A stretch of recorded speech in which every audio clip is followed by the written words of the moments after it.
दही भात काला खाऊ दही भात वैकुंठी तो ऐशी नाही वैकुंठी तो ऐशी नाही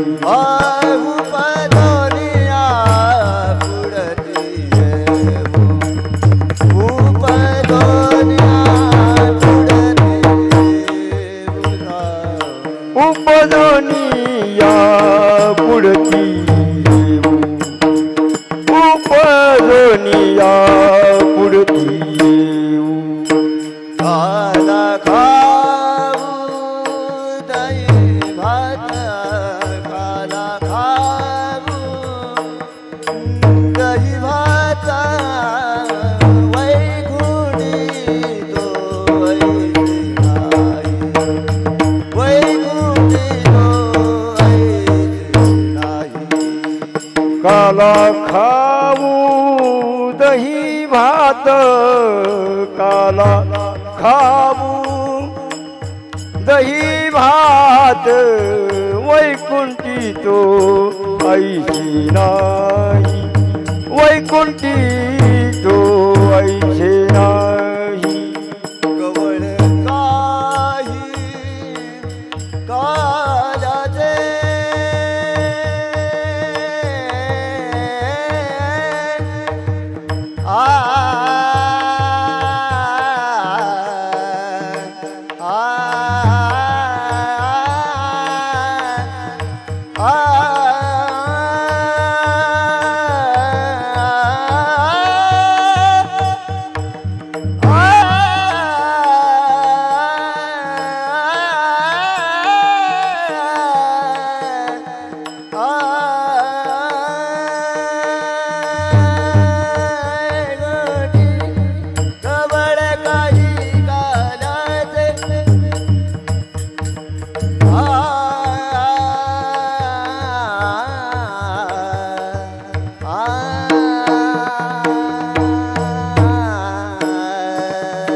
कवळ काही कालाचे कवळ काही कालाचे कवळ काही काही कालाचे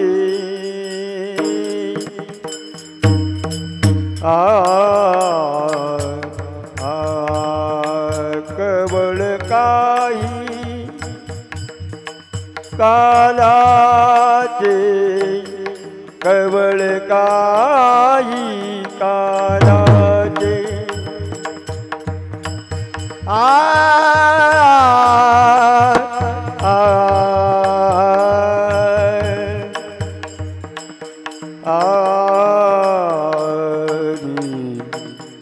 केवळ काही कालाचे केवळ काही कालाचे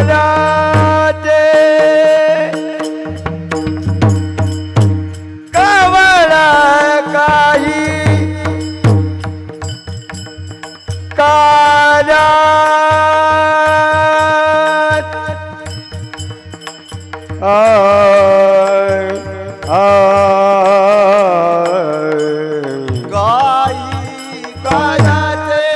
कवळ काही कालाचे वैकुंठी तो ऐशी नाही वैकुंठी तो ऐशी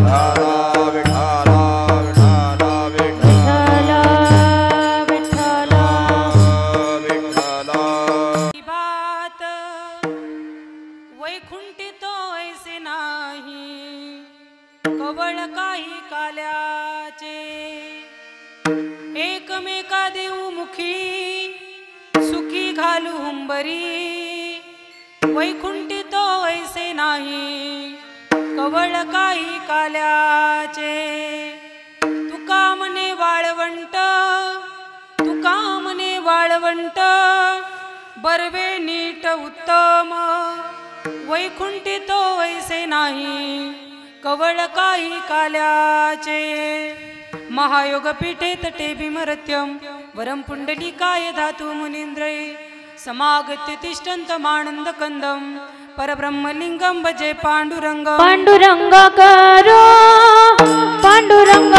प्रथम नमन पांडुरंग करू प्रथम नमन पांडुरंग करू प्रथम नमन पांडुरंग करू प्रथम नमन पांडुरंग करो पांडुरंग करो प्रथम नमन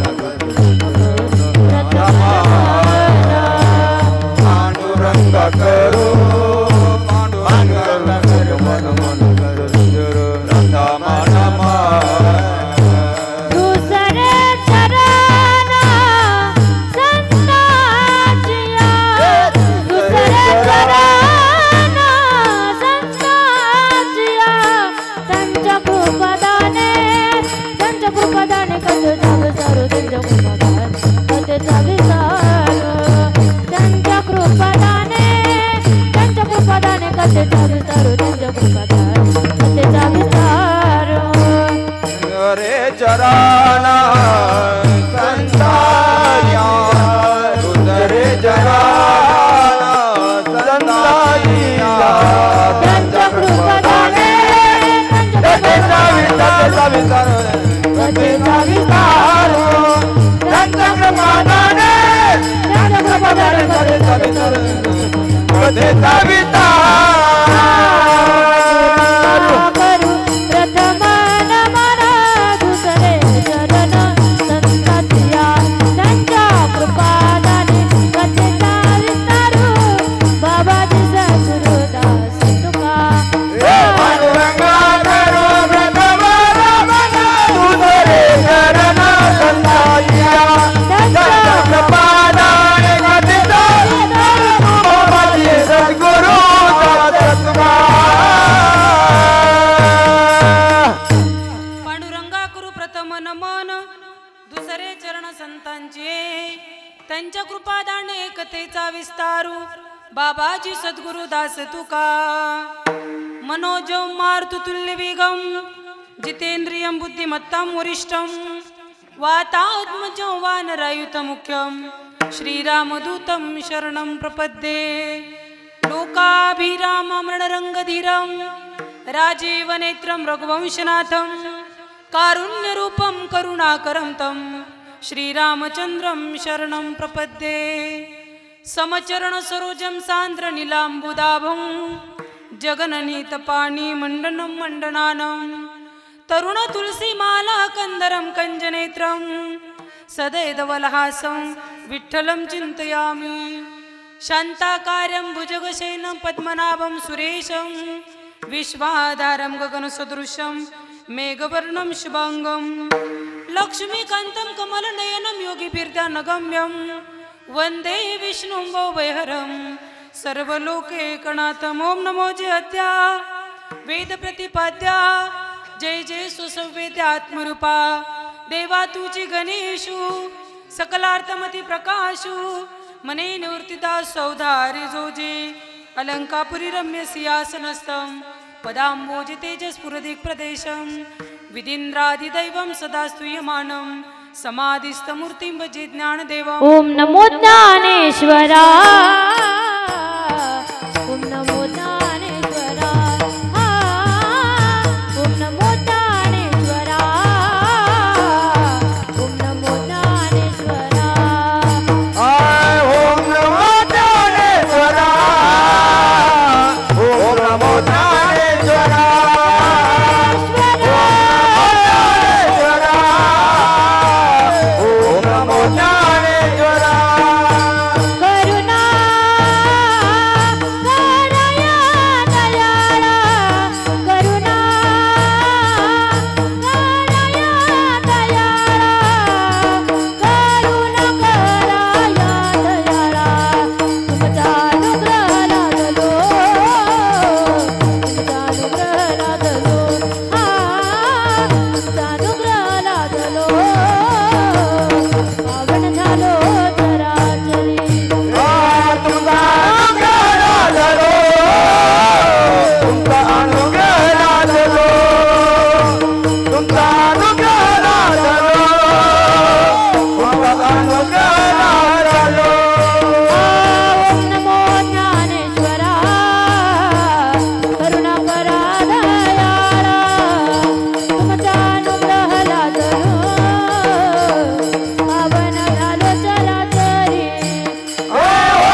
सद्गुरु तुकया ज्ञानदीपा, नमो सद्गुरु सच्चिदानंद रूपा, नमो सद्गुरु भक्त कल्याण मूर्ती, नमो सद्गुरु भास्करा पूर्ण कीर्ती.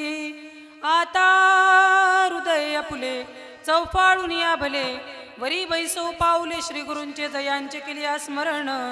होय सकळ विद्यांचे अधिकरण, तेची वंदू श्री चरण श्री गुरूंचे, ते नमस्कारुणी आता उपजून या पुढती येऊ. काला खाऊ दही भात, वैकुंठी तो वैसे नाही, कवळ काही काल्याचे प्रस्तुत. प्रसंगी प्राप्त स्थळी कीर्तन रूपी सेवेसाठी निवडलेला अभंग. जगत वंदने जगत महाभूषण वैराग्याचे महामेरू भगवान श्री तुकाराम महाराज यांचा 4 चरणाचा अगदी बऱ्याच जणांचा पाठाचा परिचयाचा बऱ्यापैकी लोकांचा कानपाठ असणारा अभंग आहे. आणि काल्याच्या प्रकरणातला अभंग आजच्या कीर्तन रूपी सेवेसाठी निवडलेला आहे. कुठलाही कार्यक्रम म्हटला कल्पसा परिहार देणं फार महत्वाचा असतो, फार गरजेचा असतो. म्हणजे असा काय ज्या ठिकाणी अखिल कोटी ब्रह्मांड चालक भगवान पंढरीशी पण की कीर्तन ऐकत असताना मी बोलावं आणि तुम्ही माझं ऐकावं एवढं ज्ञान माझ्याकडे नाहीये. मी लहान आहे तुमच्यापेक्षा ठिकाणी, सांगणारे मी आहे, ऐकणारे तुम्ही आहात. म्हणून तुम्ही माझं ऐकावं आणि मी तुम्हाला सांगावं असं अजिबात नाही. आणि खरं सांगू का, मला खरंच वाटत नाही की मी बोलल्याच्या नंतर तुम्ही लोकांनी माझं ऐकलं पाहिजे. अजिबात वाटत नाही. मीच नाही, महाराष्ट्रात कुठलाच कीर्तनकार असं नाहीये, कुठल्याच कीर्तनकाराची अपेक्षा नाहीये की आम्ही लोकांना सांगावून लोकांनी आमचं ऐकावं. कारण कीर्तनकारांनी एवढं माहिती की आम्ही बसलेल्या समाजाला सांगावं आणि बसलेल्या समाजानं आमचं ऐकावं. एवढी अज्ञानी आपल्या महाराष्ट्रात तरी लोक राहिलेले नाहीत. म्हणून कीर्तन ऐकत असताना थोडी मानसिकता वेगळी ठेवा. अलीकडे लोक कीर्तन ऐकतात मनोरंजन, टाइमपास किंवा यांचा धंदाचे अशी काहीतरी मानसिकता ठेवून कीर्तन ऐकतात. म्हणून कीर्तन आवडत नाही, म्हणून कीर्तन गोड वाटत नाही. पण कीर्तन ऐकत असताना एक भाव मनात ठेवायचा की कीर्तन ऐकताना आमच्या समोर कीर्तन करणारे कोण आहे याच्यापेक्षा कीर्तनकारानं कीर्तनासाठी निवडलेला अभंग कोणत्या साधूचा आहे, त्या संतांचा अधिकार बघून कीर्तन ऐका. आमचा नाहीच. मी लहान तुमच्यापेक्षा ठिकाणी. आजचा अभंग संत श्रेष्ठ तुकाराम महाराजांचा आहे. अधिकार संपन्न महात्म्याचा अभंग मी कीर्तनासाठी निवडलेला आहे. तुकोबाराय आजच्या अभंगात काय शिकवतात ते चिंतन मांडण्यापूर्वी आता एक फार म्हणजे महाराष्ट्रावर फार मोठा दुःखाचा डोंगर कोसळला आहे. आता दादांनी राणीला सांगितलं, सूचना माझ्यापर्यंत आली, मला काय माहिती नव्हतं पण आत्ताच कीर्तनात माहिती झालं. महाराष्ट्रामध्ये खूप मोठं नाव म्हणजे अगदी कीर्तन केशरी किती ज्या काही त्यांना पदव्या देऊ तितक्या कमीचे. अध्यात्म, गायन, विनोद याची सांगड, अध्यात्म आणि विज्ञान याची सांगड असणारे हरिभक्ती पारायण वैकुंठवासी, महाराष्ट्र भूषण, महाराष्ट्र नाही तर भारत रत्न म्हटलं तरी अगो त्या ठिकाणी चुकीचं ठरणार नाही. अगदी आपल्या वारकरी संप्रदायाचे विचार मराठी भाषेतच नाही तर बाहेरच्या देशात जाऊन इंग्रजीमध्ये वारकऱ्यांचे विचार त्यांना कळावे यामुळं इंग्रजीत सुद्धा ज्यांनी कीर्तन केलं, वारकरी संप्रदायाच्या साधूचे विचार ज्यांनी बाहेरच्या देशापर्यंत पोहोचवले असे हरिभक्तीपरायण वैकुंठवासी बाबा महाराज सातारकर. आज त्यांचं निधन झालं, आज ते आपल्यातून निघून गेले. आणि ही पोकळीन बाबांनो, महाराष्ट्रात किती कीर्तनकार येतील आणि किती कीर्तनकार जातील पण हे कधीच भरून निघणार नाही. इतकं मोठं नाव महाराष्ट्रात आणि वारकरी संप्रदायावर तर फार मोठी दुःखाचे डोंगर कोसळलाय. किती मोठ्या लेवलचा माणूस असू द्या बरोबरीच करू शकत नाही. इतके मोठे महात्मे, विद्वान कीर्तनकार ज्यांचे कीर्तन ऐकून ऐकून तुमच्या माझ्यात थोडासा बदल घडतोय, एवढं संप्रदायात मोठं नाव असणारे बाबा महाराज सातारकर आज इहलोकाची यात्रा त्यांची संपली. शरीराचं प्रारब्ध त्यांचं आज संपलं. हे शरीर ते सदैव वैकुंठाला गेलेले आहेत. भगवान श्री विठ्ठलाच्या चरणी एकच प्रार्थना करायची आपण, पांडुरंगा त्यांना तू तुझ्या चरणावरती जागा दे. कारण त्यांनी ना या महाराष्ट्रासाठी नाही तर या वारकरी संप्रदायासाठी खूप मोठं कार्य केलेलं आहे. म्हणून त्यांना ना तुझ्या चरणावरती जागा दे अशी विठ्ठलाच्या चरणी आपण सर्वांनी मिळून प्रार्थना करायची. विठ्ठल विठ्ठल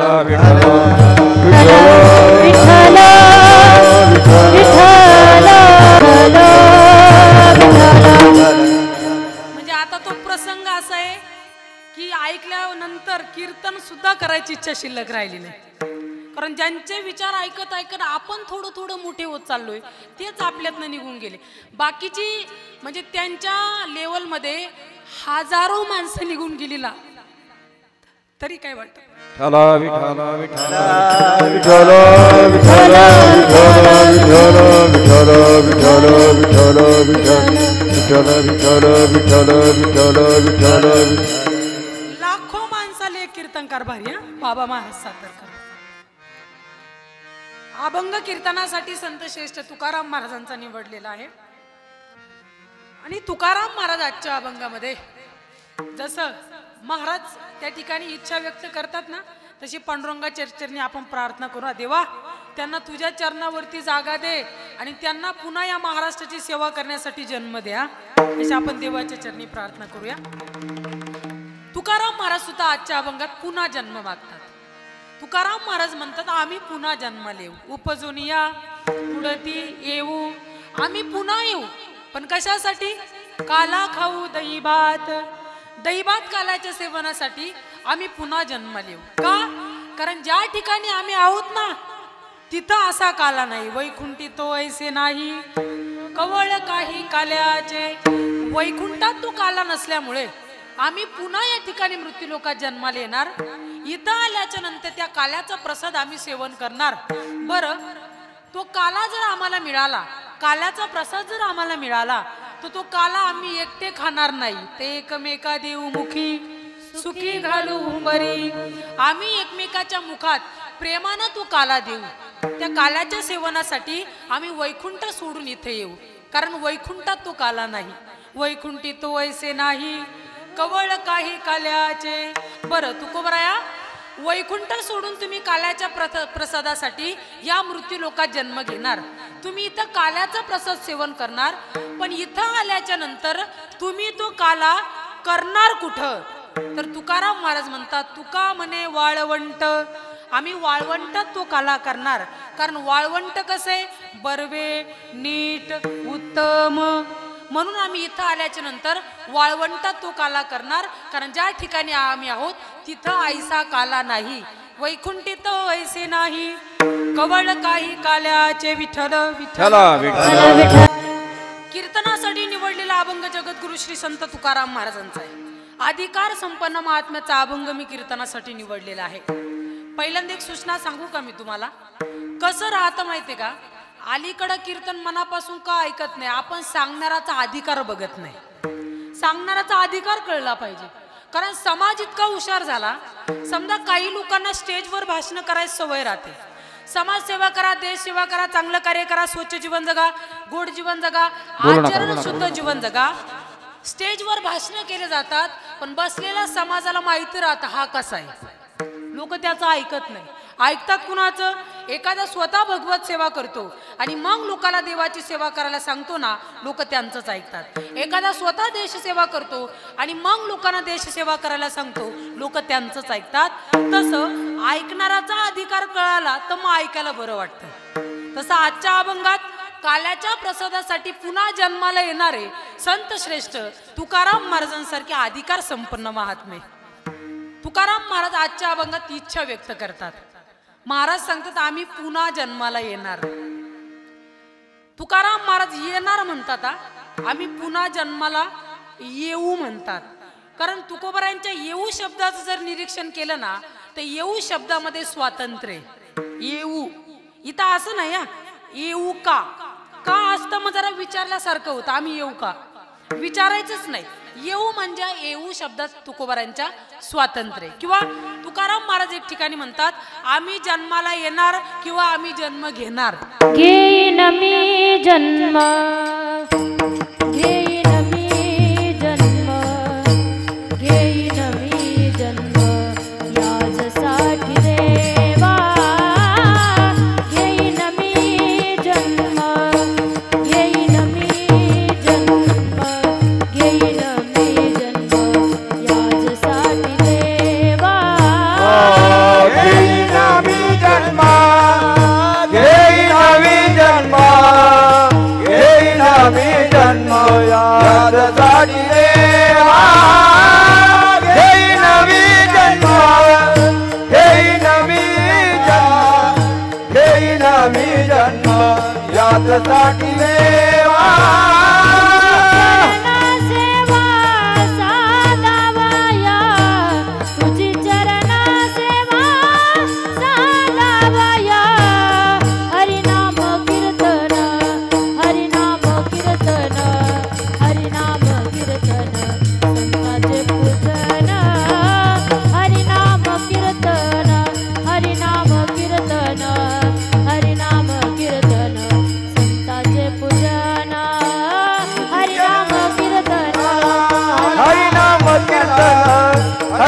कीर्तन संतांचे पूजन हरिनाम कीर्तन हरिनाम कीर्तन हरिनाम कीर्तन संतांचे पूजन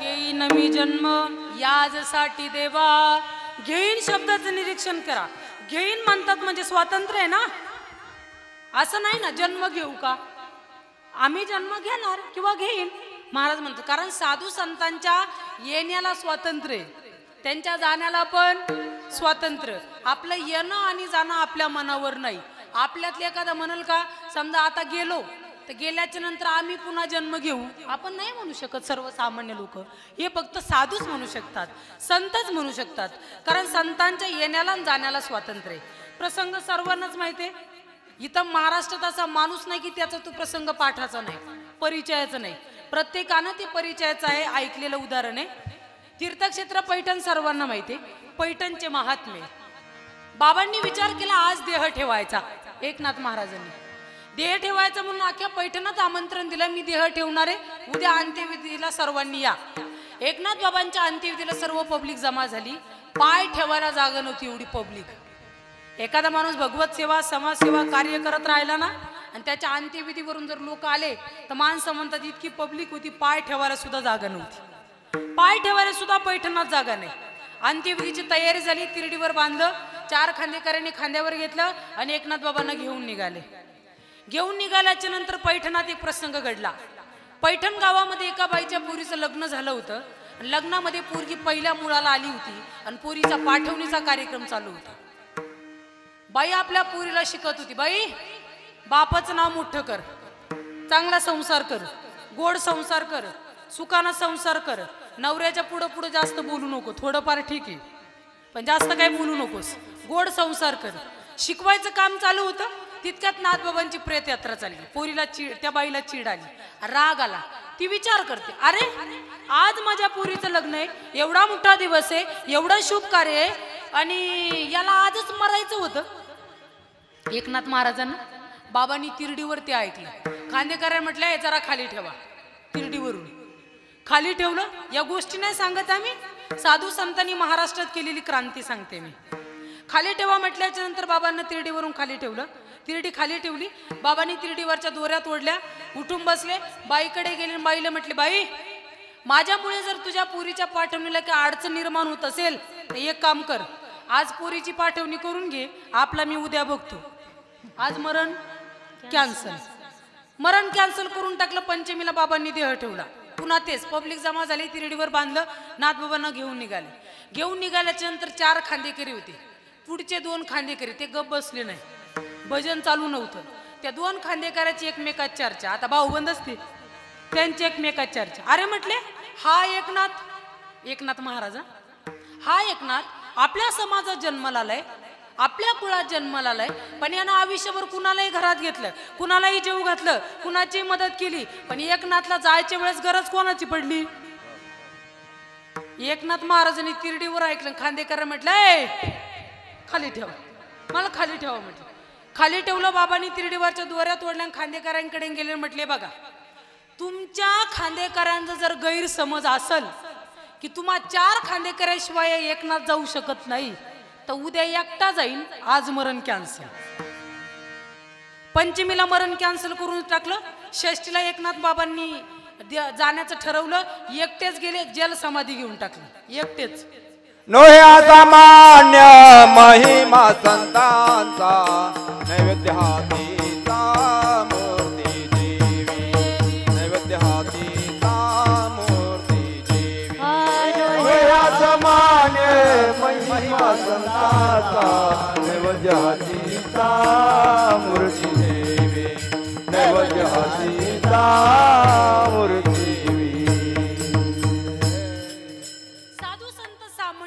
याचा अर्थ काय त्यांचं येणं जाणं मनावर असल्यामुळे मरण टाळलं ना बरोबर की नाही येणं जाणं मनावर म्हणून तुकाराम महाराज म्हणतात आमचं जाणं येणं आमच्या मनावर आहे त्यामुळे आता माझी इच्छा आहे आम्ही पुन्हा येऊ मग तुकाराम महाराजांना प्रश्न करा तुकोबराया तुम्हाला पुन्हा यायचंय पण येण्यामागचं कारण काय तर ते कारण तुकोबारांनी अभंगाच्या पहिल्या चरणात सांगितलं. उपाजोनिया पुढती येऊ, उपाजोनिया पुढती येऊ, काला खाऊ दही भात, काला खाऊ दही भात. उपजोनिया पुढती येऊ, उपजोनिया पुढती येऊ, काला खाऊ दही भात, काला खाऊ काला खाऊ दही भात, दही भात. काला खाऊ दही भात, दही भात. काला खाऊ दही भात, दही भात. काला खाऊ दही भात, दही भात. दुनिया पुढती येऊ, दुनिया पुढती येऊ, काला खाऊ दही भात, दही भात. काला खाऊ दही भात. उपजोनिया पुढती येऊ, उपजोनिया पुढती येऊ, काला खाऊ दही भात, काला खाऊ दही उपजोनिया पुढती येऊ, उपजोनिया पुढती. आम्ही पुन्हा येऊ, हा पुन्हा येऊ. पण कशासाठी? तुकाराम महाराजांना प्रश्न कर, महाराज जन्म आणि मरण एवढं अवघड आहे, मग तुम्ही पुन्हा जन्माला येणार का? महाराज म्हटले हो. नाही नाही तसं नाही, पण जन्माला यायचं अवघड आहे, तरी सुद्धा तुमचा 8 तास आहे आम्ही जन्माला येऊ. मग कारण काय? तर तुकाराम महाराज कारण सांगतात, आम्ही जन्माला येण्यामागचं कारण आहे, पुन्हा जन्म घेणार याच्या मागचं एकच कारण आहे, काला खाऊ दहीभात. दहीभात काल्याच्या सेवनासाठी आम्ही पुन्हा जन्माला येऊ. मग तुकाराम महाराजांना काही लोकांनी प्रश्न केला, तुकोबराया तुम्ही पुन्हा जन्माला येणार आहे, पण कुठून? तुमचं गाव कोणतं? साधू संत आम्ही वैकुंठवासी आलो याचे परनाशी. आम्ही वैकुंठवासी आलो याच कारणासी. आम्ही वैकुंठवासी आलो याचे परनाशी. आम्ही वैकुंठवासी आलो याच कारणासी. बोलिले जे ऋषी साच भावे वरतया, साच भावे वरतया, झाडू संताचे मार्ग आडराणी भरल जग, झाडू संताचे मार्ग आडराणी भरल जग. साच भावे वरतया, साच भावे वरतया, संतांचे मार्ग लाडूराणी भरण्याचा, लाडू संतांचे मार्ग शेषराणी भरण्याचा. तुकाराम महाराज किंवा ज्ञानोबा सकल संत म्हणतात आम्ही वैकुंठवासी. त्यांचं गाव कोणतं? वैकुंठ. म्हणजे तुकाराम महाराजांना पुन्हा यायचं म्हणजे कुठून यायचंय? वैकुंठातून. वैकुंठातून तुकाराम महाराज नुसतं दैवात काल्याच्या सेवनासाठी इथं येणार. मग लोकांना ते पटलंच नाही. त्याने तुकाराम महाराजांना विचारलं, तुकोबराया अहो तुम्ही एवढ्या लांबून काल्याच्या सेवनासाठी इथं येणार, आम्ही इथून इथं येत नाही, हा आम्ही इथून इथं यायला तयार नाही, आणि तुम्ही वैकुंठावरून इतक्या लांब काल्याच्या प्रसादासाठी येणार. मग एक काम करा ना, काल्याच्या प्रसादासाठी जन्म घ्यायचा आहे तुम्हाला, काल्याच्या सेवनासाठीच वैकुंठ सोडून तुम्ही इथं येणार आहे. मग इतकं केल्यापेक्षा कालाच सेवन करायचं ना. मग जिथं तुम्ही राहता ना तिथंच काला करा ना. जिथं तुम्ही राहता तिथंच काला करा. तुकाराम महाराज म्हटले जिथं आम्ही राहतो त्याचं नाव वैकुंठ. पण तुमच्या माहितीसाठी सांगतो, वैकुंठात सर्व आहे, पण वैकुंठात आईसे नाही. अभंगाच्या दुसऱ्या वैकुंठी तो ऐसे नाही, वैकुंठी तो ऐसे नाही, वैकुंठी तो ऐसे नाही, वैकुंठी तो ऐसे नाही, वैकुंठी तो ऐसे नाही,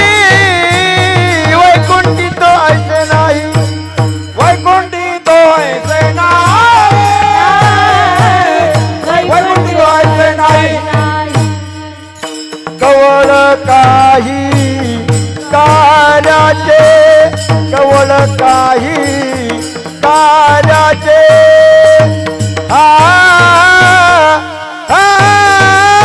वैकुंठी तो ऐसे नाही वैकुंठी तो ऐसे नाही आहे कायाले कवळ काही काल्याचे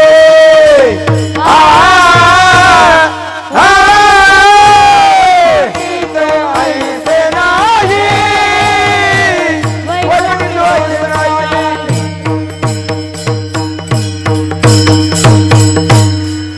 वैकुंठी तो ऐसे नाही कवळ काही काल्याचे. जिथं तुम्ही राहतात तिथं काला करा म्हटलं तुकोबाराने उत्तर दिला. आम्ही जिथं राहतो त्या वैकुंठात आयसे नाही. आयसे नाही म्हणजे नेमकं काय नाही? कवळ काही काल्याचे. तिथं काला नाही. मग का काला नाही? लोकांचा प्रश्न. तुकोबराया तुम्ही जिथं राहता तिथं का काला नाही? तुकाराम महाराज म्हणतात काला काला एकट्यात होत नाही. काला एकट्यात होत नाही. काल्याला दोन गोष्टी एकत्रित याव्या लागतात, जसं दही आणि लाई, बरोबर आहे की नाही? तसंच जीव आणि शिव म्हणजे देव आणि भक्त. देव आणि भक्तात काला होतो म्हणून वैकुंठात काला नाही. मग लोक म्हटले तुकोबाराया बरं ठीक आहे, देवात आणि भक्तात काला होतो ना, मग तुम्ही जिथं राहता त्याचं नाव वैकुंठ म्हणजे तुम्ही भक्त, आणि देव जिथं राहतो त्याचं नाव सुद्धा वैकुंठ. मग देवही वैकुंठात तुम्ही वैकुंठात म्हणजे भक्तही वैकुंठात आणि देवही वैकुंठात. मग जीव आणि शिव दोन्ही सुद्धा कुठे आहे? वैकुंठात आहे. भक्त आणि देव कुठे आहे? वैकुंठात आहे. मग तुमचं जर म्हणणं आहे की भक्ताशिवाय आणि देवाशिवाय काला होऊ शकत नाही, तर मग वैकुंठात तुम्ही दोघं पण आहेत ना, भक्त पण आहेत आणि देव पण आहेत, मग का तिथं काला करता येत नाही? तुकाराम महाराज म्हटले बुद्धी चांगली चालती तुमची, बरोबर आहे. वैकुंठात देव पण आहे आणि वैकुंठात भक्त पण आहे. भक्त आणि देव वैकुंठात आहे तरी सुद्धा वैकुंठात काला का नाही याच्या मागचं उत्तर तुकाराम महाराज देतात. तुकाराम महाराज म्हणतात अरे ज्या देवाचं वैकुंठ आहे ना तोच तिथं नाही. ज्या सुखा कारणे देव वेडावला, ज्या सुखा कारणे देव वेडावला, वैकुंठ सोडून संत सदनी राहिला, देव संत सदनी राहिला, देव संत सदनी राहिला. या सुखा कारणे वेडावला, या सुखा कारणे देव वेडावला, वैकुंठ सोडून संत घरे राहिला, वैकुंठ सोडून देव संत सदनी राहिला.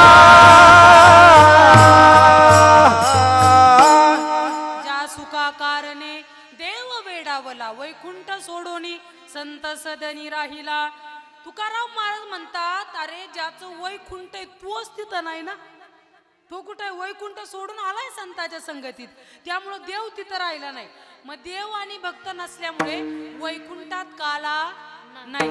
मग वैकुंठात काला नाही ना, मग त्यासाठी काल्याच्या सेवनासाठी आम्हाला वैकुंठ सोडून इथं यावं लागतंय. काला खाऊ दहीभात, दहीभात काल्याच्या सेवनासाठी आम्ही इथं येणार. बरं तुकोबराया दहीभात काल्याच्या सेवनासाठी तुम्ही इथं येणार, पण इथं आल्याच्या नंतर तो काला तुम्ही एकटेच खाणार का?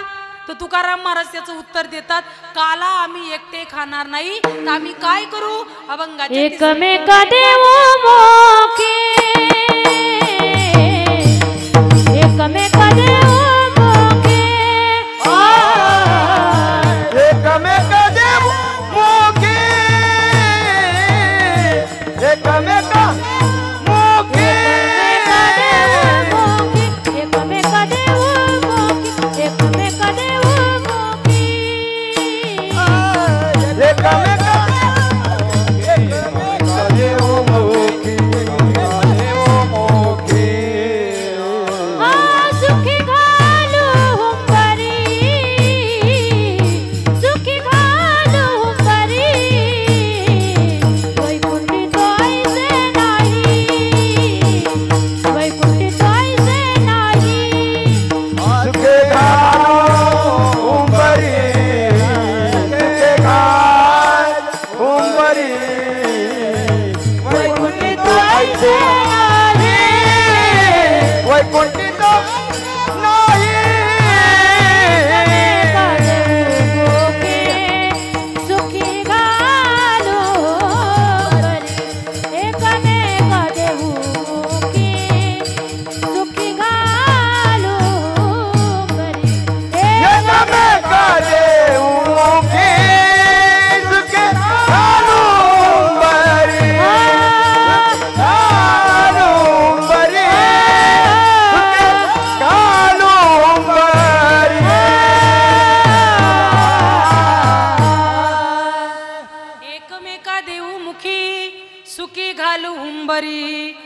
काला वैकुंठातून आम्ही इथपर्यंत प्रवास करून येणार ना प्रसादासाठी, मग इथं आल्याच्या नंतर तो जर आम्हाला मिळाला आम्ही एकटे खाणार नाही, तर एकमेका देऊ मुखी आम्ही एकमेकाला प्रेमानं एकमेकाच्या मुखात तो काला भरवू का? प्रेमानं जर एकमेकाच्या मुखात तो काला भरवला तर आम्हाला फायदा आहे. सुखी घालू हुंबरी, आम्हाला आमच्या जीवनात सुख समाधान प्राप्त होईल. त्यामुळे आम्ही एकटे काही तो काला खाणार नाही, आम्ही वाटून तो काला खाऊ का? कारण तो मिळाला ना आम्हाला सौभाग्य ना, मग आम्ही वाटून तो काला खाऊ असं तुकाराम महाराज म्हणतात. मग तुकाराम महाराजांना पुन्हा प्रश्न करा, तुकोबराया एकमेकाच्या मुखात तुम्ही तो काला भरवणार, प्रेमानं देणार, आनंदानं देणार म्हणजे तुम्हाला सुख मिळणार. पण तुम्हाला सांगू, तुम्ही वैकुंठातून इथं येणार, इथं आल्यावर तुम्हाला काल्याचा प्रसाद मिळणार, मिळाल्याच्या नंतर तुम्ही तो काला एकमेकाला वाटणार. पण तुकोबराया वैकुंठावरून इथपर्यंत तुम्ही काल्यासाठी येणार ना, पण इथं आल्याच्या नंतर तुम्ही तो काला करणार कुठं? तर त्याचं उत्तर तुकोबारांनी शेवटच्या चरणात दिले. तुका म्हणे वाळवंट, तुका म्हणे वाळवंट, तुका म्हणे वाळवंट,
आम्ही तो काला कुठं करणार? वाळवंटात का? कारण तो काला वैकुंठात नाही म्हणून आम्ही त्याचं कीर्तन म्हटलं की अभंग थोडा थोडा अर्थ सांगून सोडवावा लागतो. त्यामुळे अगदी शॉर्टकट मध्ये अभंगाचं मी चिंतन मांडलंय. फक्त वारकरी संप्रदायाच्या नियमानुसार या ठिकाणी 2 मिनिटं भगवान श्री विठ्ठलाचं भजन होईल. मोठ्या आनंदानं प्रेमानं सर्वांनी चिंतन करा. ते चिंतन झालं की मग आपण खऱ्या अर्थाने काल्याच्या चरित्राला सुरुवात करू. सर्वांनी वरती हात करा, अजिबात लाजायचं नाही. जिथं लाज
गोपाल खुमाई गोपाल खुमाई गोपाल खुमाई गोपाल खुमाई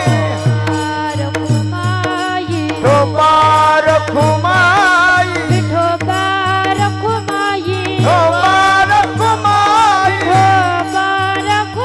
गोपाल खुमाई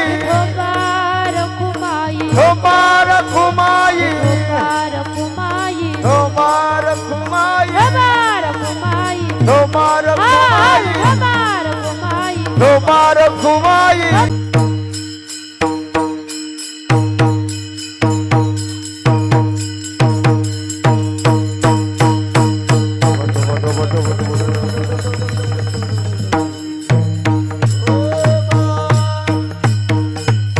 भगवान श्री विठ्ठलाचं भजन केलं व वरती हात करून देवाचं चिंतन केलं. मी खरंच तुमचे मनातून आभार मानते, कारण लई उपकार झाले तुमचे. भजन केलं खरंच मनातून आभार, आणि न सांगता हात खाली खाली केल्यामुळे डबल आभार. तेवढा कंटाळाचा आपल्याला, बरोबर की नाही. आता एकच सांगते, काल्याचं कीर्तन. काल्याचं कीर्तन म्हणजे समाप्तीचं सांगतीचं कीर्तन असतं, जबाबदारीचं कीर्तन असतं. बाकीच्या कीर्तनामध्ये सर्व आपल्याला प्रबोधनपर बोलता येतं, विषय मांडता येतात, समाजसेवा असेल, देशसेवा असेल, अनेक प्रकारचे विषय आपल्याला कीर्तनातनं मांडता येतात. पण काल्याचं कीर्तन म्हणजे एक जबाबदारी असते की नाही. काल्याचं कीर्तन साधू संतांनी नियम टाकून ठेवले की जसं काल्याचं कीर्तन म्हणजे नेमकं काय. काला म्हणजे ज्ञानोबा ज्ञानेश्वरीत उदाहरणं देतात की जशी एखादी गंगा असते की नाही, गंगा ती इकडं तिकडं किती तिचा प्रवाह चालू द्या, तिचं पूर्णत्व कधी माहिती का. गंगा एकदा सागराला मिळाली की गंगेचं पूर्णत्व आहे की नाही. तसंच त्याचप्रमाणे ज्ञानोबा आणखी एक उदाहरण देतात. माऊली म्हणतात, समजा मंदिराचं काम केलं तर मंदिराचं बांधकाम पूर्ण झालं तरी आपण मंदिर पूर्ण झालं असं म्हणत नाही. मंदिर पूर्ण झालं असं कधी म्हणतो, ज्यावेळेस मंदिरावरती कळस चढवला जातो. मंदिरावरती कळस चढवला की मंदिराचं काम बांधकाम पूर्ण झालं असं त्याचा अर्थ होतो. तसा सप्ताह 3.5 दिवसाचा असू द्या, 8 दिवसाचा असू द्या, 12 दिवसाचा असू द्या, महिन्याचा असू द्या किंवा वर्षाचा असू द्या, आपण दररोज जरी कीर्तन ऐकले पण ज्या दिवशी काल्याचं कीर्तन होतं त्या दिवशी खऱ्या अर्थाने सप्ताहाचं पूर्णत्व होत असतं. त्या न्यायाप्रमाणे आज आपल्या सप्ताहाचं पूर्णत्व आहे. आज आपल्या सप्त्यात काल्याचं कीर्तन आहे आणि काल्याच्या कीर्तनामध्ये नियम आहे.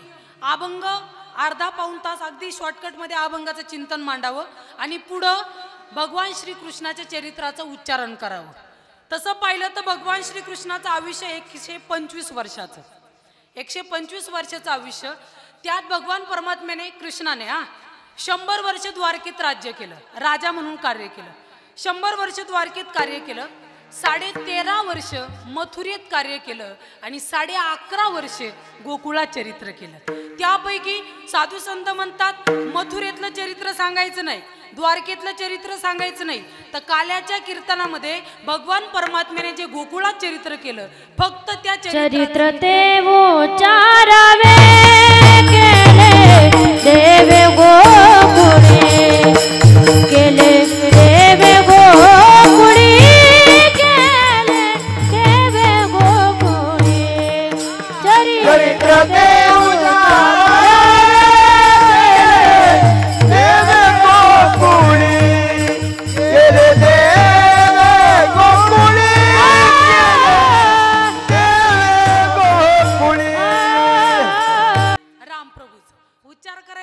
श्रीकृष्णाचा. मग महाराज साधू संत म्हणतात आजच्या कीर्तन चरित्र ते उच्चारावे केले देवे गोकुळी. गोकुळात देवाने जे चरित्र केलं त्याचा उच्चार करायचा. मग चरित्र कसं आहे, आपण दरवर्षी कीर्तनात काल्याच्या कीर्तनात चरित्र ऐकतो की मथुरेचा राजा कंस, बरोबर की नाही, उग्रसेनाचा पुत्र कंस मथुरेचा राजा होता. त्याची चुलत बहीण देवकी, देवकीचा लग्न सोहळा ठरला कुणासोबत, वसुदेवासोबत. वसुदेवासोबत लग्न झालं. लग्न झाल्याच्या नंतर वरातीचा कार्यक्रम होता. वरात माहिती आहे, लोक म्हणतील तेवढंच माहिती. वरातीचा कार्यक्रम होता आणि वरातीच्या कार्यक्रमात आता कंसाची बहीण होती. बहिणीचं लग्न म्हटलं पोरग किती मूड मध्ये राहतं, आपल्या बहिणीचं ते लग्न आहे. तसं कंस अगदी त्याचं अंतकरण फ्रेश का, माझ्या बहिणीचं लग्न आहे. मग बहिणीची वरात निघाली, वरातीमध्ये रथ चालवायला कंस बसला. माझी बहीण ना, तिचं लग्न झालं, तिचा वरातीचा कार्यक्रम आहे, रथ चालवायला कंस वाजत गाजत वरात काढली, मोठ्या आनंदानं वरात काढली. पण वरात काढल्याच्या नंतर त्या वरातीमध्ये आकाशाची वाणी झाली, कंसा तुझा माझ्यावर भरोसा नाही का? असं नाही. म्हटले कंसा, ज्या बहिणीची वरात एवढी प्रेमानं काढतोस की नाही, एवढी आनंदाने काढतोस ना, त्या बहिणीच्या पोटी येणारा 8वा पुत्र तुझा वध करणार. वातावरण संपलं कंसाचं. का? हिच्या पोटी येणारा 8वा पुत्र माझा वध करणार आहे, आकाशाची वाणी झाली. असं म्हटल्यावर कंसाला दुःख झालं, आणि दुःख झालं, राग व्यक्त झाला. अरे हिची वरात एवढी प्रेमानं काढतो, हिच्या पोटी येणारा 8वा पुत्र माझा वध करणार आहे. राग आला कंसाला, राग आला, रागाच्या भरामध्ये तलवार काढली आणि विचार केला, हिच्या पोटी येणारा 8वा पुत्र जर वध करणार आहे, तर हीच जर जिवंत राहिली नाही तर 8वा पुत्र होण्यापर्यंत गोष्ट जाणारच नाही, त्यामुळे हिलाच मारायचा. तलवार काढली, तिच्यावरती धावल्याबरोबर वसुदेवाला हात धरला. घेऊन या खड्ग माराया धावला, हात तो धरिला वसुदेवे, हात तो धरिला वसुदेवे, हात तो धरिला वसुदेवे. घेऊनिया खड्गा माराया धावला, हात तो धरिला वसुदेवे, हात तो धरिला वसुदेवे, हात तो धरिला वसुदेवे. घेऊन या खड्ग माराया धावला, हात तो धरिला वसुदेवे. कंस ज्यावेळेस मारायला धावला ना, देवकीचा नवरा वसुदेवाने कंसाचा हात धरला. कंसा, आता तुझी बहीण नाही आहे, माझी पत्नी झाली. आणि आपलं शास्त्र शिकवतं की लग्न झाल्याच्या नंतर पत्नीचं रक्षण करणं ही नवऱ्याची जबाबदारी. माझी जबाबदारी तिचं रक्षण करणं. तू तिला माझ्या समोर तरी मारू शकत नाही का? माझी पत्नी ती. कंसा, तुला वचन देतो, एक काम कर, हिला मारून पाप वाढवण्यापेक्षा आमच्या पोटी येणारा 8वा पुत्र तुझा वध करणार आहे ना, मग आम्हाला बंदी शाळेत ठेव, कारागृहात ठेव, तुरुंगात ठेव. आमच्या पोटी जी काही संतान प्राप्त होईल ते आम्ही तुझ्याकडे आणून देऊ. कंसाला पटलं, यांची तर चुकी नाही ना, यांच्या पोटी येणारा पुत्र वध करणार आहे ना, मग हे कंसाला पटलं. कंसानं नियोजन केलं, वसुदेव आणि देवकी यांना कारागृहात ठेवलं. कारागृहात ठेवल्याच्या नंतर वसुदेव आणि देवकी यांना पहिला पुत्र झाला. वसुदेवानं ठरल्याप्रमाणे पुत्र घेतला, कंसाकडे गेले. कंसा, पहिला पुत्र झाला. कंसाने त्या बाळाला हातात घेतलं, कंस राक्षसी वृत्तीचा, बाळाला हातात घेतलं. पण बाळाला हातात घेतल्याबरोबर राक्षस असणारा कंस, त्याला मोह निर्माण झाला, प्रेम निर्माण झाला. का? एवढंस निरागास लेकरू, एवढंस बाळ माझा वध करणार. आकाशाच्या वाणीनं सांगितलंय की कंसा, हिच्या पोटी येणारा 8वा पुत्र तुझा वध करणार आहे. मारणारा 8वा आहे ना, या लेकराची काय चुकी त्यात? एवढं निरागस दिसणारा लेकरू, नाही, याला मी मारू शकत नाही, एवढं पाप मी घेऊ शकत नाही. लहान लेकरू, निरागस, नाही, याला मारायचं नाही, मारणं कॅन्सल. मारायचं कॅन्सल केलं. पण नारदाला कळलं, नारदाने विचार केला. आता नारद मुनी, नारदाला कळ, अरे कंसानं देवकी वसुदेवाच्या पुत्राला मारायचं कॅन्सल केलं.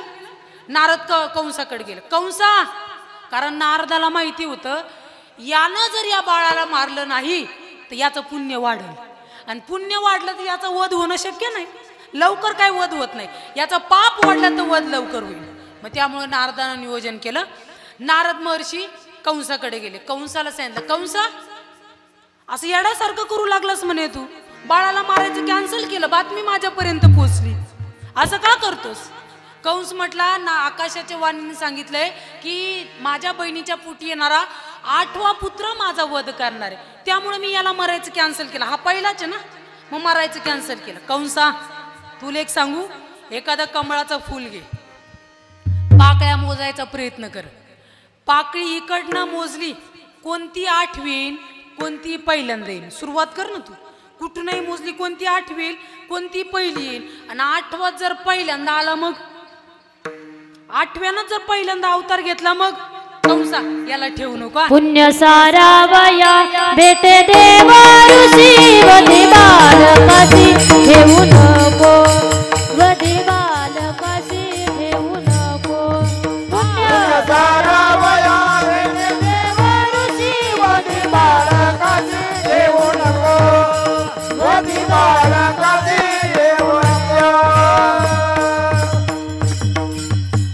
पुण्य सारावया भेटे देव ऋषी वधी बालकाचे ठेवू नको वध कर त्याला ठेवू नकोस कंसाला पटलं पहिल्यांदा जर आठवा आला मग पटलं मग कंसानं ते बाळ आपटलं जमिनीवरती बाळाचा मृत्यू झाला असं करता करता 1 2 3 4 5 6 लेकरं मारून टाकली दुराचार्याने म्हणजे राक्षसाने 6 लेकरं मारून टाकली 6 लेकरं गेल्याच्या नंतर 7वा पुत्र 7वा गर्भ योगमायेनं वसुदेवाचीच पत्नी गोकुळात राहत होती तिचं नाव रोहिणी रोहिणी मातेच्या गर्भात पोटात तो गर्भ नेऊन ठेवला कारण वसुदेवाचीच ती पत्नी होती त्यामुळं गोकुळात नंदबाबाच्या गोकुळात राहणारी रोहिणी तिच्या पोटी तो 7वा गर्भ नेऊन टाकला योगमायेनं सांगितलं बाळ त्या ठिकाणी पोटात राहिलं नाही अशी वार्ता पसरली त्यानंतर 8वा पुत्र भगवान श्रीकृष्ण देवकी मातेच्या पोटात आहे देवकी मातेच्या पोटात विश्वाचा मालक आहे काय ती कुस धन्य असेल विश्वाचा मालक पोटात आहे काय छत्रपती शिवरायांची आई जिजामाता काय कुस धन्य असेल ज्ञानोबरांची आई किती पवित्र ती कुस असेल की अशी पुत्र जन्माला आले विश्वाचा मालक पोटात आहे काय भाग्य असेल देवकी माताचं जगाचा मालक माझ्या पोटी जन्म घेणार विश्वाचा मालक देवकी माताच्या पोटात आहे दिवसा मागून दिवस भरून चालले 9 महिने झाले दिवस जवळ जवळ येऊ लागले आणि त्या कारागृहात असा लख प्रकाश पडला लख प्रकाश हा कारण विश्वाचा मालक देवकी माताच्या पोटात आहे लख प्रकाश पडला किती प्रकाश एका ठिकाणी वर्णन आहे की देवकी माताचं तेज सूर्याला सुद्धा लाजवणार देवकीचे तेज दिसे जैसा सूर्य कंसाचे हृदय जळत असे कंसाचे हृदय जळत असे कंसाचे हृदय जळत असे देवकीचे तेज दिसे जैसा सूर्य कंसाचे हृदय जळत असे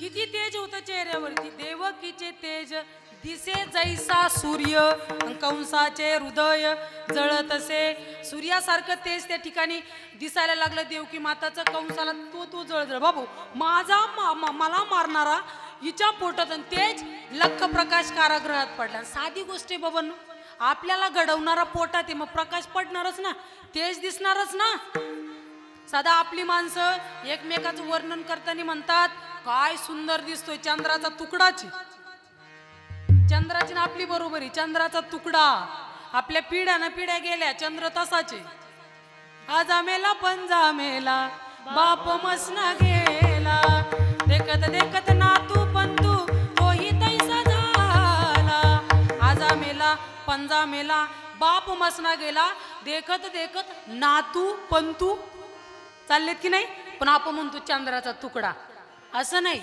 चंद्र सुंदर पण देवकी माताचं तेज आपल्याला घडवणारा पोटात होता ना नाम तुम्हारा तारनहारा जिसकी रचना इतनी सुंदर वो कितना सुंदर होगा वो कितना सुंदर होगा ज्यानं एवढं निसर्ग सुंदर बनवलं तो किती सुंदर असेल तो पोटात होता दिवस भरत चालले आणि त्या ठिकाणी मथुरेमध्ये कारागृहात वसुदेव आणि देवकी यांच्या समोर 8 वर्षाची मूर्ती प्रकट झाली प्रकट झाल्याच्या नंतर त्या ठिकाणी देवकी मातानं कृष्णाला सांगितलं अय कृष्णा अरे वचन दिलं होतंस तू मला देव ना तू मला वचन दिलं होतं की एका जन्मात मी तुमच्या दोघांच्या पोटी जन्म घेईन जन्म घेण्याचं वचन दिलं ना आणि एवढी मोठी मूर्ती त्यात काय मला सुख आई होण्याचं सुख काय त्यात मला एवढी मोठी मूर्ती माझ्या समोर प्रकट झाली देवा चुकीचं केलं सा तू भगवान श्रीकृष्णानं सांगितलं आई मी तुमच्याच पोटी जन्म घेणार आहे पण तुम्हाला काही गोष्टी अजून माहिती नाही समाजात त्या तुम्हाला माहिती करायच्या आहे काय तुम्ही मला झालं तुम्ही ठरवलंय ना की बाळ झालं की कंसाकडे नेऊन द्यायचं मग तुम्हाला आता तसं करायचं नाही. मी काहीतरी नियोजन सांगायला मूर्ती म्हणजे 8 वर्षाचा तुमच्या समोर प्रकट झालोय. आता तुम्हाला एक सांगायचंय, मी जर तुमच्या पोटी जन्म घेतला, मी लहान लेकरू राहीन की नाही, मला तर काही करता येणार नाही. त्यामुळे मी सांगून देतो तुम्हाला, ज्यावेळेस मी जन्म घेईन ना तुमच्या पोटी, त्यावेळेस तुम्ही मला कंसाकडे नेऊ द्यायचं नाही, तुम्ही मला इथं ठेवायचं नाही, तर तुम्ही मला न्यायचं कुठं? नंदाच्या घराला मजा नेई गोकुळाला. आनंदाच्या घराला मजा नेई गोकुळाला. हे नंदाच्या घराला मजा नेई गोकुळाला. नंदाच्या घराला मजा नेई गोकुळाला. माया उपजली तेथे देवी मजा येते. माया उपजली तेथे देवी मजा येते. नंदाच्या घराला मजा नेई गोकुळाला. आनंदाच्या घराला मजा नेई गोकुळाला. हे नंदाच्या घराला मजा नेई गोकुळाला. नंदाच्या घराला मजा नेई गोकुळाला. नंदाच्या घराला मज नाही गोकुळाला. मला इथं ठेवायचं नाही हा. मला तुम्ही कुठं घेऊन जायचं? गोकुळात. कृष्णा, अरे बंधन आहे, साखळे आहे हातात, आणि तुला आम्ही कसं गोकुळात नेणार? देव म्हटलं बाकीचं नियोजन मी करील, फक्त जन्म झाला मला उचलायचं आणि कुठं न्यायचं? गोकुळात. ठरलं नियोजन. देवाचा जन्म झाला. गोपाल कृष्ण भगवान की जय. भगवान परमात्म्यानं जन्म घेतला. ठरल्याप्रमाणे वसुदेवानं देवाला उचललं. उचलीला कमळापती पायीची बंधने गळती. अरे देवाला हातात घेतल्याबरोबर सर्व बंधनं गळून पडली. बंधनं गळाली. वसुदेवाने घेतलं, देवाला टोपलीत टाकलं आणि निघाले. एक सर्व त्या ठिकाणी कारागृहामधले असणारे शिपाई सर्वांना झोप लागली, कारण देवानं तसं नियोजन करून ठेवलं होतं. बंधनं गळली, सर्व कड्या कुलप उघडू लागले. देवाला घेऊन वसुदेव बाहेर निघाले. बाहेर निघाल्याच्या नंतर तिथं पुढंही त्रास दिला यमुना मातेनं. पुढं यमुना मातेने त्रास दिला, कारण यमुना माते देवाची पत्नी, आणि त्रास दिला काय? अरे माझा मालक आलाय, माझ्या जवळून चाललाय, आणि मी दर्शन घ्यायचं नाही? माझ्या मालकाचं मी दर्शन घ्यायचं नाही? आता लोक प्रारब्धानं विश्वाचा मालक जवळ येतो, पण माझा देव, माझा मालक माझ्या जवळून चालला. मग वसुदेव चालले होते यमुना मातेमधून. चालला प्रवास. यमुना माता वरती वरती, पोटापर्यंत पाणी आलं, तोंडापर्यंत पाणी आलं, नाकापर्यंत पाणी येऊ लागलं. का? दर्शन घ्यायचं ना देवाचं, माझ्या मालकाचं दर्शन घ्यायचं. मग देवानं टोपलीत विचार केला, हिला जर दर्शन दिलं नाही तर इथंच कार्यक्रम करून टाकेल, हिला दर्शन देणं महत्वाचं आहे. मग देवानं काय केलं, आपला एक पाय काढला आणि पायानं त्या ठिकाणी यमुना मातेला पूर चढला चाट. पूर चढला चाट. पूर चढला चाट. पूर चढला चाट. पूर चढला चाट. त्यासी लाविला अंकुष्ट. पूर चढला त्यासी लाविला अंकुष्ट. त्यासी लाविला अंकुष्ट. पूर चढला चाट. पूर चढला चाट. हे पूर चढला चाट. पूर चढला चाट. पूर चढला आचाट, त्यासी लाविले अंगुष्ट. एक अंगठ्याचा स्पर्श केला त्या यमुना मातेच्या त्या पाण्याला, आणि दर्शन घेतल्याबरोबर यमुना मातेने वाट मोकळी करून दिली. मोकळी वाट झाली. वसुदेव गेले गोकुळात. गोकुळात गेल्याच्या नंतर नंदबाबाच्या घरी माया जन्माला आली होती. माया, तिथं मुलगी माया जन्माला आली होती. वसुदेवाने ते मायेला उचललं आणि तिथं कृष्णाला ठेवलं, कारण जिथं माया तिथं देव राहत नाही. मायेला ठेवलं आणि उचललं आणि कृष्णाला ठेवलं. ठेवल्याबरोबर वसुदेव पुन्हा निघून आले. आता मथुरेतलं चरित्र सांगायचं नाही, चरित्र कुठलं? गोकुळातलं. मग भगवान परमात्म्याचा जन्म झाला. एक दासी होती नंदबाबाची, ती झाडलोट करत होती. झाडलोट करता करता तिनं बघितलं, अरे नंदबाबाच्या घरी बाळ जन्माला आलंय. बाळ जन्माला आलं, बघितलं मुलगा आहे. मुलगा आहे बघितल्याबरोबर त्या दासीला इतका आनंद, इतका आनंद. आता सांगाव कोणाला? लय आनंद झाला का प्रकट करता येत नाही लवकर. प्रकटच करताय ना. अरे आमच्या नंदबाबाला, माझ्या राजाला आज मुलगा झाला, सांगाव कुणाला, सांगाव कुणाला, अशी पळते एका मागे, याला सांग त्याला सांग त्याला सांग, पळता पळता पळता सर्व गवळण एकमेकाला सांगू लागल्या. गवळण मनती गवळण निलाल पुत्र झाला यशोदेला. गवळण गवळण गवळण मनती गवळ निलाल पुत्र झाला यशोदेला. गवळण मनती गवळ निलाल पुत्र झाला यशोदेला. एक धावे की पुढे एक वाटी सुंट बडे, एक धावी एक पुढे एक वाटे सुंट बडे. वान घेऊन या दाटी नंदा घरी झाली दाटी, वान घेऊन या काठी नंद घरी झाली दाटी. गलबला झाली दासी जणी हे लगाली, गलबल झाली दासी जणी हे लगाली. गवळण गवळण गवळण मनती गवळणीला पुत्र झाला यशोदेला.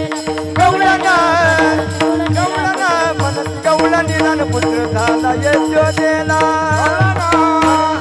गवळण मनती गवळ निलाल पुत्र झाला यशोदेला. गवळण झाला यशोदेला. गवळण म्हणती गवळणीला न पुत्र झाला यशोदेला.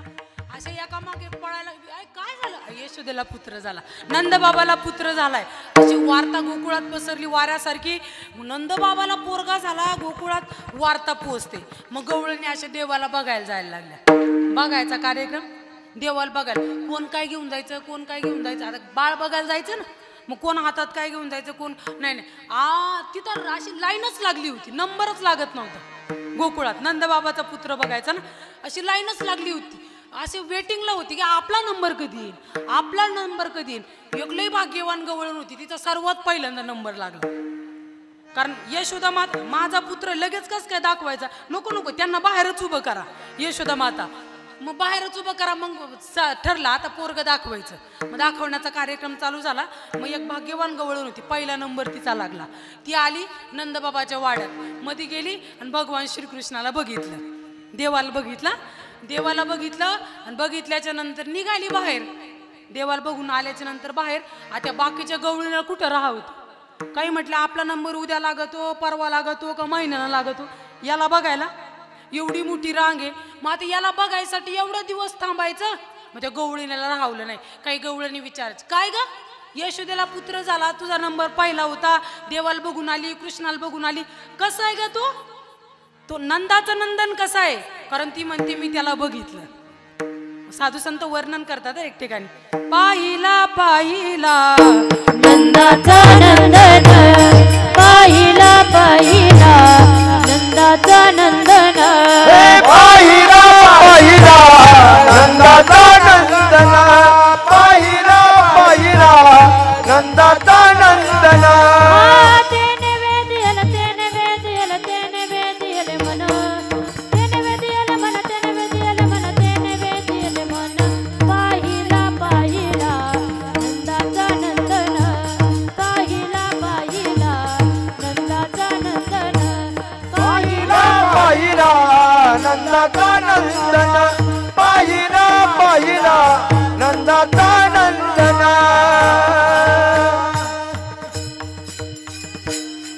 पाहिला पाहिला नंदाचा नंदन, तेने वेदियले मन. त्याला पाहिला मी, पण कसा आहे तो, तेने वेदियले मन, असला सुंदर येतो. त्यानं माझं मनच त्या ठिकाणी चित्तच चोरून घेतलं. साबळा देखियला नंदाचा, साबळा देखियला नंदाचा.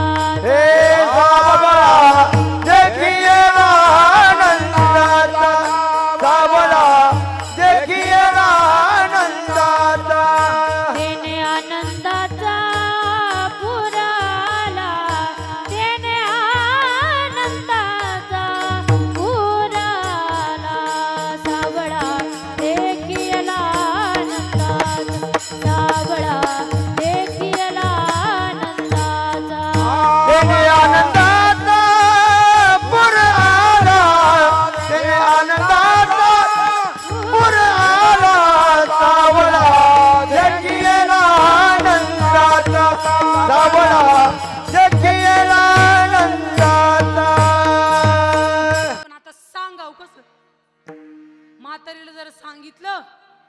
लॉटरी जीवच सोडून देईन. 50 लाख लॉटरी. मग सांगाव कसं. मी एकाला थोडं सांगायचं, जरा बोलायचं वगैरे थोडं ज्ञान होतं. तो म्हटले बघा तुमच्यासारखा जाईन डायरेक्ट सांगून देईन, म्हातारी जागेवर जाईल. त्यामुळे डायरेक्ट सांगायचं नाही. तिला पटलं पण पाहिजे, रुचलं पण पाहिजे. हा खरंच लागली 50 लाखाची लॉटरी. मग तो एक जण म्हातारी का गेला, लागली होती म्हातारीला 50 लाखाची लॉटरी. मग एक जण म्हटलं आजी तुला जर 50 लाखाची लॉटरी लागली तर, लागली होती पण सांगायची पद्धत, तुला जर 50 लाखाची लॉटरी लागली तर. माझी म्हटली असल्या दुष्काळात आणि 50 लाखाची लॉटरी. असल्या दुष्काळात जर 50 लाखाची लॉटरी लागली तर 25 तुलाच देऊन टाकील, सांगणारच गेला. साधी गोष्टी ना. आनंद आनंद काही करून टाकीन माणसाचं. इतका आनंद, चित्तच राहिलं नाही जागेवर. कोणाचं मन कुणाचं काय. अहो एक गवळण म्हणते त्याला बघितलं आणि मी कोणत्या कुळाची हे सुद्धा मा ध्यानात राहिलं नाही. ती गवळण कुळ माझे गेले हरपोनी, याती कुळ माझे गेले हरपोनी, याती कुळ माझे गेले हरपोनी, याती कुळ माझे गेले हरपोनी. श्रीरंग वाचुनी आणुने, श्रीरंग वाचुनी आणुने, श्रीरंग वाचुनी, श्रीरंग वाचुनी आणुने, किती वशी कवाल माझा वेळोवेळा किती वसिक वाल, माझा वेळोवेळा किती वसिक वाल, माझा वेळोवेळा किती वसिक वाल, माझा वेळोवेळा.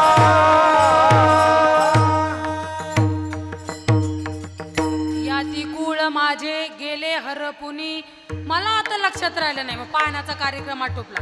पाण्याचा कार्यक्रम संपला. श्रीकृष्ण परमात्मा थोडे मोठे झाले. मोठे झाले म्हणजे रांगायला लागले, खेळायला लागले, खोडी करायला लागले.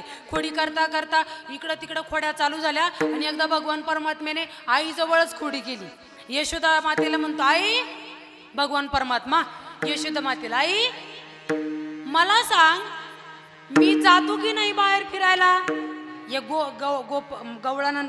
गवळणी असतील, गोपिका असतील, यांच्यामध्ये मी फिरायला जातो. माझे लहान लहान सवंगडी आहेत, गोपाळ आहेत, यांच्यामध्ये मी फिरायला जातो. पण आई ते गोपाळ ना मला नेहमी बोलतात कृष्णा तू काळा आहे. मला बोलतात ते गोपाळ आई. मला वाईट वाटतं ग. हे गोपाळ मला सांगतात कृष्णा तू काळा आहेस रे असं म्हणतात. म्हटले गोपाळ माई मी काळा काय ग. आई मी ती राधा बघितली. राधा ती एवढी सुंदर आहे आणि ती एवढी गोरी आणि मी काळा का. त्या ठिकाणी कृष्णानं आईला विचारलं राधा गोरी मी काळा का. त्यावेळेस आईनं सांगितलं यशोदेनं आता याला काय सांगू तू काळा का, कसं सांगाव तू काळा का. यशोदेने सांगितलं कृष्णा तुझा जन्म कधी झालाय. रात्री 12 वाजता. तू रात्री 12 वाजता झाला आणि रात्री काय राहतो अंधार. आणि त्या अंधाराची सावली तुझ्यावर पडली. अंधाराची सावली तुझ्यावर पडल्यामुळं तू काळा आहे. अशा वेगवेगळ्या प्रकारचे यशोमती मैया से बोले नंदलाला, राधा क्यों गोरी मैं क्यों काला, राधा क्यों गोरी मैं क्यों काला. यशोमती मैया से बोले नंदलाला, गोरी मैं क्यों काला, राधा क्यों गोरी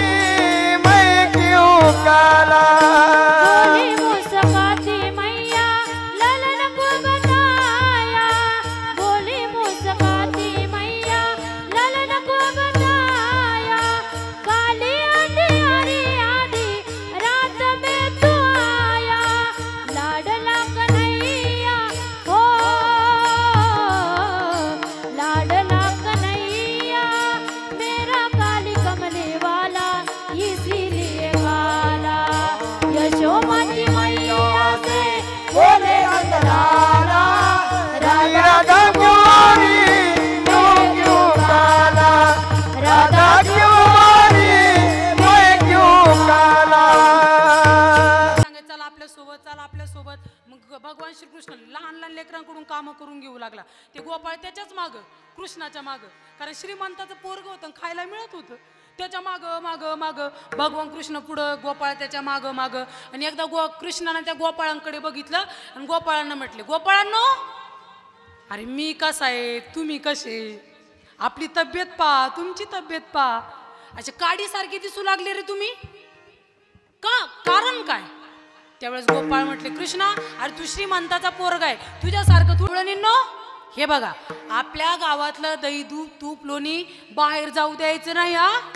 गवळणी म्हटलं, कृष्णा तू गप बस, एवढा आहे तू आणि आम्हाला ज्ञान शिकवतोस, आम्हाला सांगतो दही दूध तूप लोणी विकायचं नाही, आम्हाला ज्ञान शिकवू नको.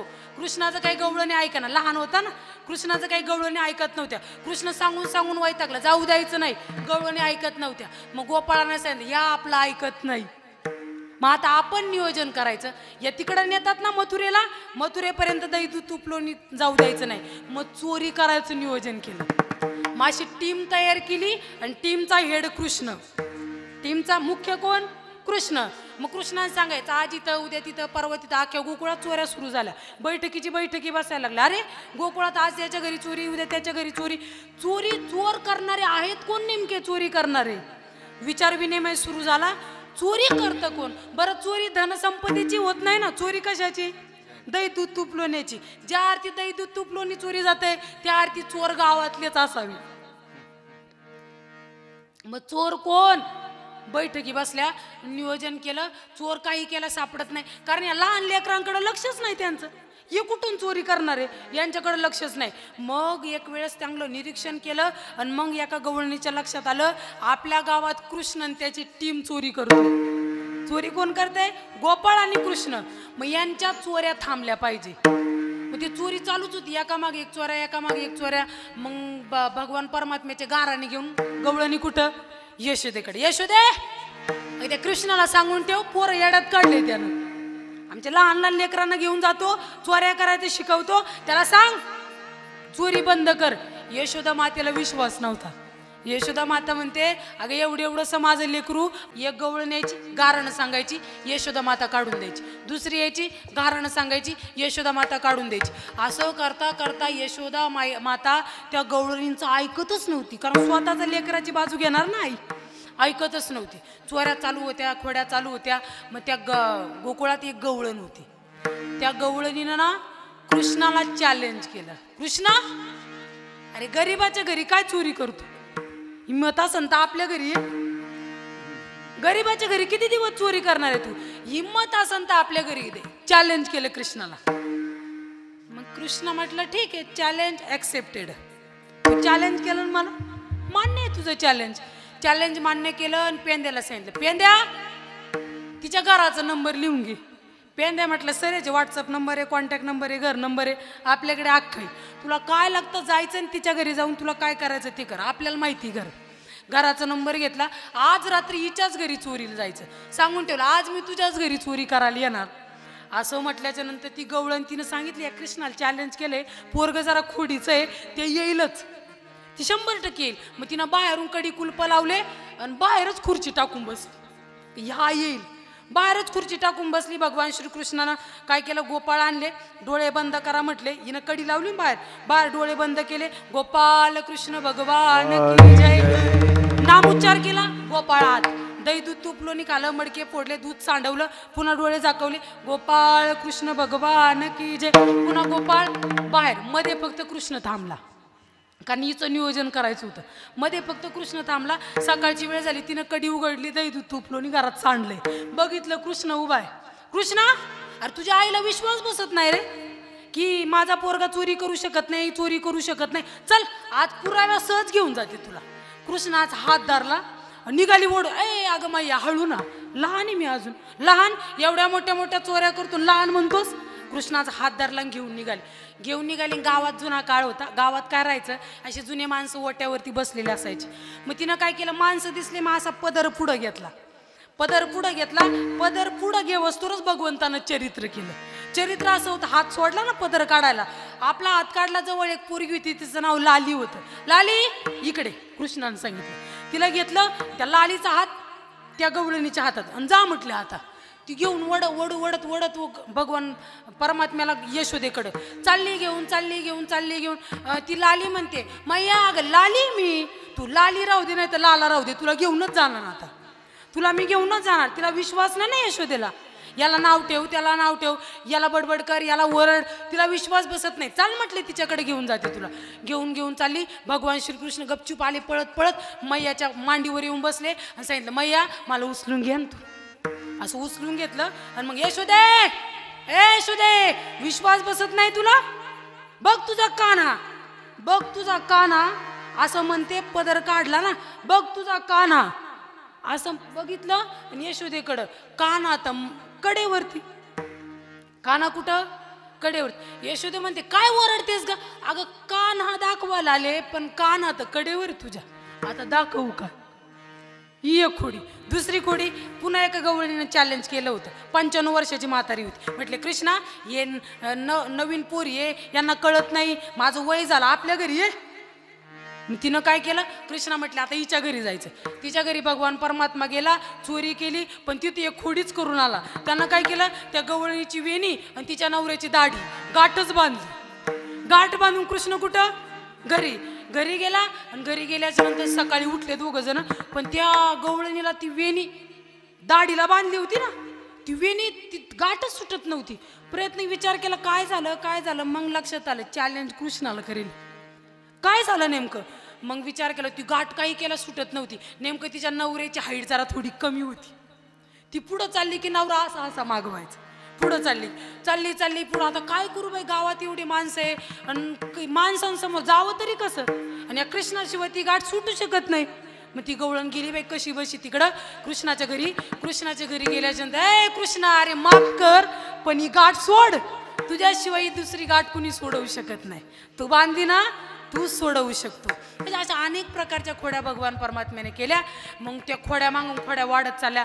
घरातही चोरी चालू झाली. बाकीचे गोपाळ म्हणायचे ना, श्रीमंताचा पोरगा आहे, आमच्याच घरी किती दिवस चोरी करणार, तुझ्या घरी कर.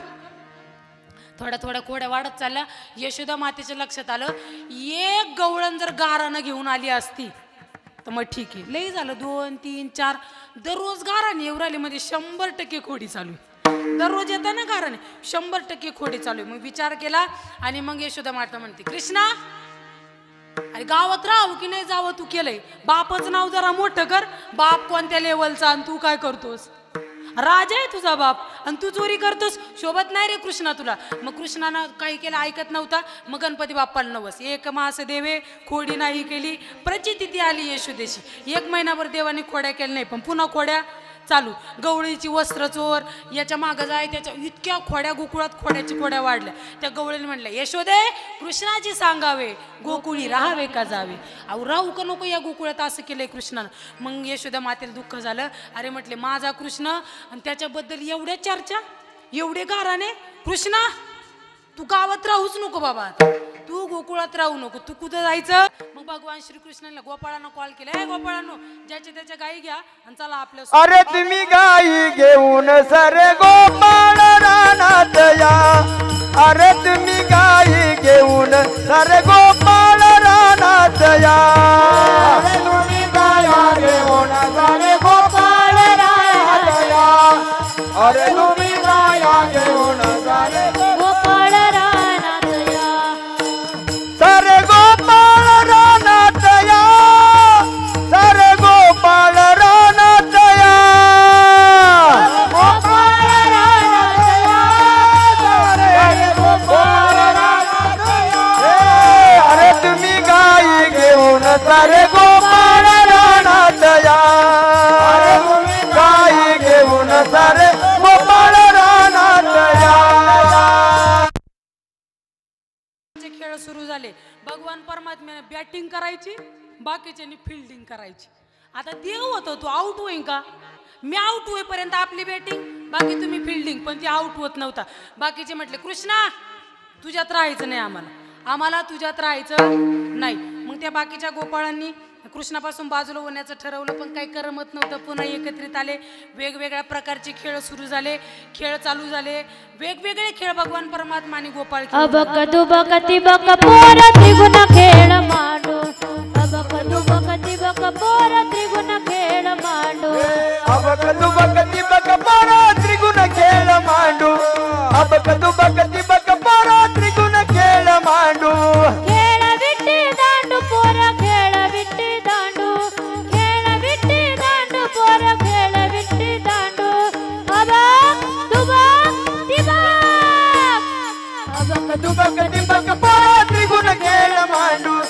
अबक दुबक तिबक पोरा त्रिगुण खेळ मांडू त्रिगुण खेळ मांडू अबक दुबक तिबक पोरा त्रिगुण खेळ मांडू हमाम पोरे हमामा हमाम पोरे हमामा हमाम पोरे हमामा हमाम पोरे हमामा हमाम पोरे हमामा घुमडी वाजे गमामा हमाम पोरे हमामा तुमडी वाजे धमामा घुमडी वाजे गमामा तुमडी वाजे धमामा घुमडी वाजे गमामा तुमडी वाजे धमामा हमाम पोरे हमामा हमाम पोरे हमामा हमाम पोरे हमामा हमाम पोरे हमामा खेळ भवरा गबाई भवरा खेळ भवरा गबाई भवरा खेळ भवरा गबाई भवरा खेळ भवरा गबाई भवरा या राधिकेचा या राधिकेचा या राधिकेचा नवरा नवरा खेळ भवरा गबाई